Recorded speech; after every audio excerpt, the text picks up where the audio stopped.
கேள்வி இருக்கும். வாழ்க்கையில் சாந்தி, உறுதி, ஆனந்தம் இதெல்லாம் எங்கே? ஒரு ரகசியம் உங்களுக்காக இருக்கிறது. அது பிரம்ம முகூர்த்தம். இந்த நேரத்தில் செய்யும் தியானத்தால் மனிதனின் முழு வாழ்க்கையே மாறிவிடும். பிரம்ம முகூர்த்தம் என்றால் காலை 3:30 முதல் 5:30 வரை உள்ள நேரம். இந்த நேரம் காற்றும் சக்தியும் ஆழ்ந்த சாந்தியும் மிக அதிகமாக இருக்கிறது. நம் மூளை அப்போது ஆல்பா நிலையை அடைகிறது. இது நம் உள்ளார்ந்த அறிவை வெளிக்கொண்டு வரும் நேரம். சித்தர்கள், யோகிகள், ரிஷிகள் இந்த நேரத்தில் தான் தியானம் செய்து அறிவின் எல்லைகளை தாண்டினார்கள். நீங்கள் பிரம்ம முகூர்த்தத்தில் ஒரு சில நாள்கள் மட்டும் அமைதியாக உட்கார்ந்து மூச்சை கவனித்து தியானம் செய்யுங்கள். மூளை நிம்மதியடையும்.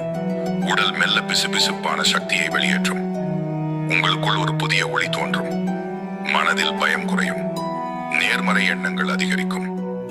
இது ஒரு சாதாரண தியானம் இல்லை. இது ஒரு ஆழமான ஆன்ம பரிணாமத்தின் தொடக்கம். நவீன அறிவியலும் இதை ஒப்புக்கொண்டிருக்கிறது. மனிதனின் மெலாட்டோன் ஹார்மோன் அதிகம் ஒர்க் செய்யும் நேரம் இதுதான் பிரம்ம முகூர்த்தம். இந்த ஹார்மோன் தூக்கத்தை கட்டுப்படுத்துவது மட்டுமல்ல, மனதை தெளிவாகவும் உடலை சீராகவும் வைத்திருக்க உதவுகிறது. இதனால் இந்த நேரத்தில் தியானம் செய்யும் போது நம்மில் ஆழ்ந்த மாற்றம் நிகழும். அகத்தியர், பூம்புகள் போற்றும் பாடிகள், வள்ளலார், பத்ரகிரி சித்தர் இவர்கள் எல்லாம் பிரம்ம முகூர்த்தத்தை தியானத்திற்கும் தவத்திற்கும் பயன்படுத்தினார்கள். அவர்கள் சொல்லும் ஒரு பொதுவான விஷயம், இந்த நேரம்தான் ஆன்மாவின் வாசல் திறக்கப்படும் தருணம். இப்போது நீங்கள் நினைக்கலாம், நான் எப்படி இந்த நேரத்தில் எழுவேன்? முதல் 3 நாட்கள் சிரமமாக இருக்கும். ஆனால் ஒரு வாரம் தொடர்ந்து செய்தால் உங்கள் உடலை அந்த நேரத்தில் விழிக்க துவங்கும்.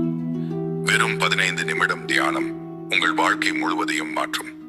நீங்கள் இந்த வீடியோவை இங்கு வரை பார்த்தீர்கள் என்றால் உங்கள் உள்ளம் ஒரு மாற்றத்தை தேடுகிறது.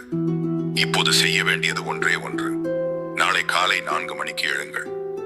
பிரம்ம முகூர்த்தத்தை அனுபவிக்கவும் உங்களையே புதியவராக மாற்றிக்கொள்ள